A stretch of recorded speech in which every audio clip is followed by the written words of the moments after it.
Hey folks, Brother Raw with you. So, what I'm going to bring to attention for a few minutes is something that I have experienced today, but have been experiencing for some time now. Is that I've been experiencing. I'm going to call him out by name because he was won't stop.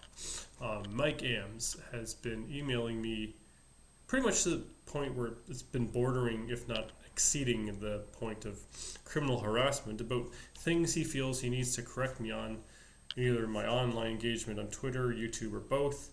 And he feels that it's his job, I guess, to bring things to my attention that he feels need to be brought to.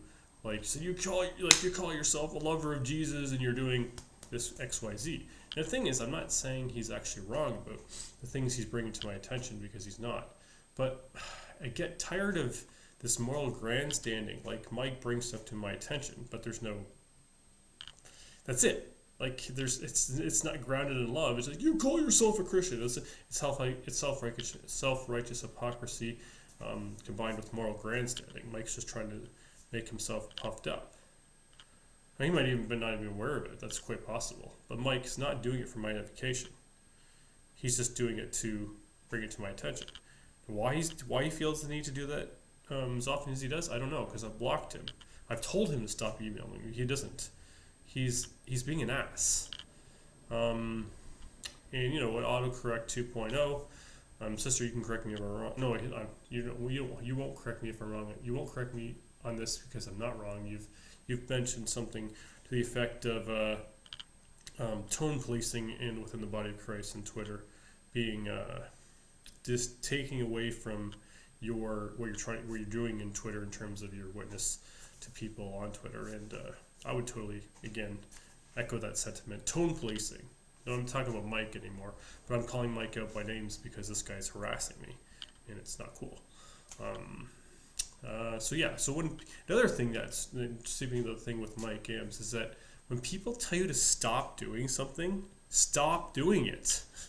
I mean, even if you feel you're right, when I tell you to stop and you don't, do you realize that now you've actually on the side of harassment? If people tell you to stop doing something and you continue to berate them and do it, you're harassing them. That's not cool. I mean, if you're in my city and you speak to me incessantly and I tell you to please stop talking and you continue, I can bring charges of criminal harassment against you.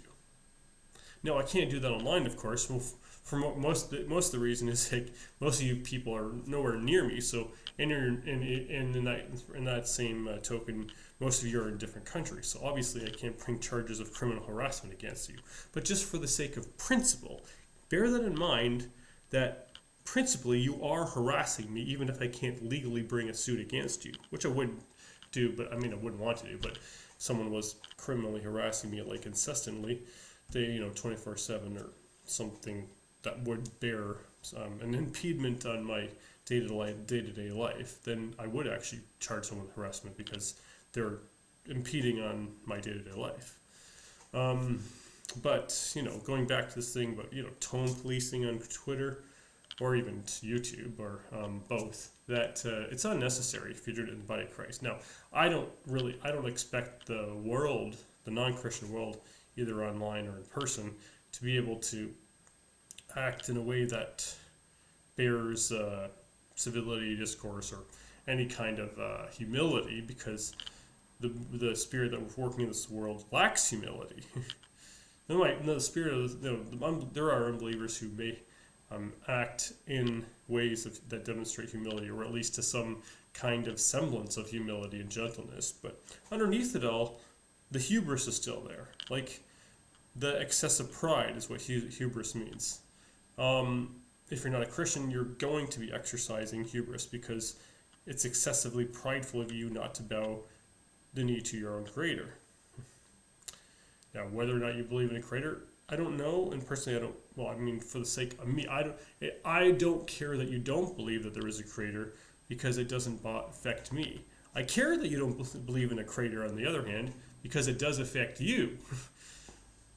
And that's what I mean by that.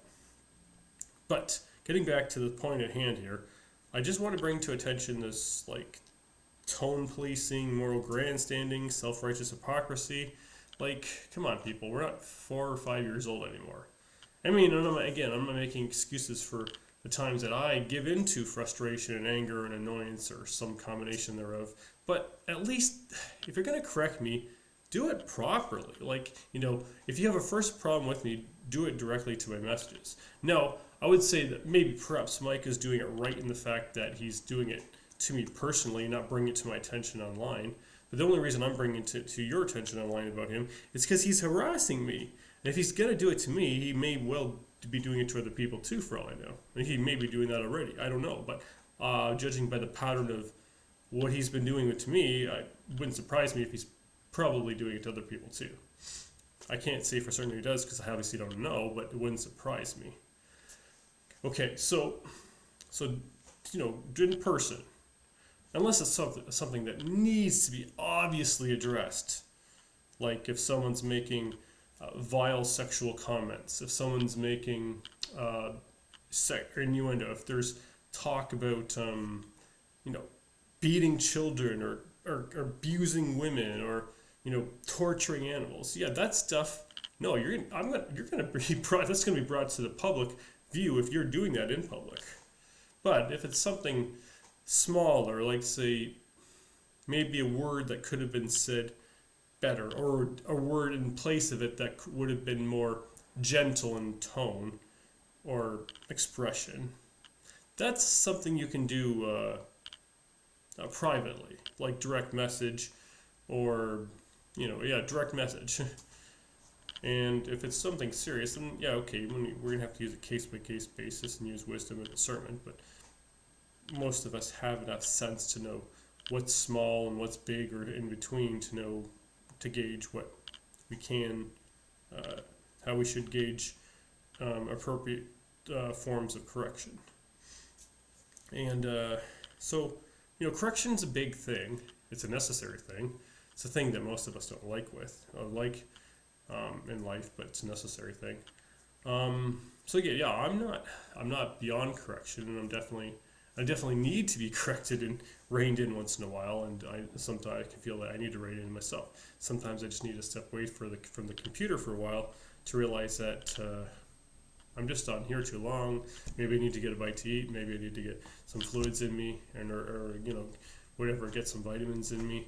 And so maybe I just got to pay more attention to that, because it's easy to get online and forget you have a body that needs tending to as well, right? Or you have all the other obligations, obviously, because social media is incredibly addictive because it's like a constant dopamine drip. But we got to be wise. So I'm trying to use Twitter in a way it's wise in terms of my engagement, but of course I'm a work in progress, and by no means or stretch of imagination a perfect man. And again, I'm aware of my own deficiencies, and if you are bringing something to my attention, the likelihood of me already knowing about it is probably 90 to 95%. Because God has already brought conviction to me, because I have a functioning conscience as a Christian, that when I do something that I ought not to do, I either feel like, I shouldn't have done that, or I just know in my mind that shouldn't have been said, or that could have been said and should have been said in a different way that wouldn't have been disrespectful or condescending or some combination thereof. So likelihood is that if you bring something to my attention, I'm going to know about it already. Which isn't to say you shouldn't bring it to my attention, by the way, but the likelihood is I already know about it. And again, that's not to say you shouldn't bring it to my attention. But if you're going to bring something to my attention, I would just ask that you actually do it in a way that dignifies me and glorifies Christ, if you're a Christian.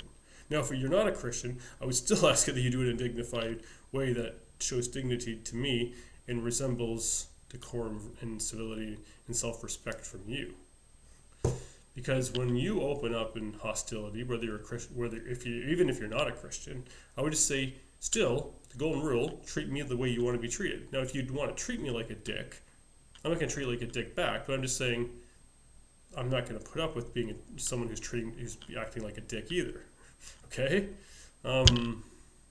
So, if you treat me like a dick, I will. If you're bringing something to my attention that's true about me that needs to be brought to my attention and corrected, I'll still acknowledge the thing for what it is, but I'm also going to bring that the fact that you're being a dick about it too to me. So I'm going to do both. I'll acknowledge it for what it is and call you on what you're doing as well. Now, if you're being gentle and you're correcting me, then I'm not going to rebuke you or call you to task, but I'll just accept it for what it is, because I have the humility and the wisdom to know how to gauge case by case basis. Okay, so yeah, I think I've covered this video covers sufficiently the things that have been on my mind and have been bugging me a bit, or maybe a lot more than a bit, have been annoying me quite a bit. And yeah, so I'll just leave it at that. Peace out, Brother Rob.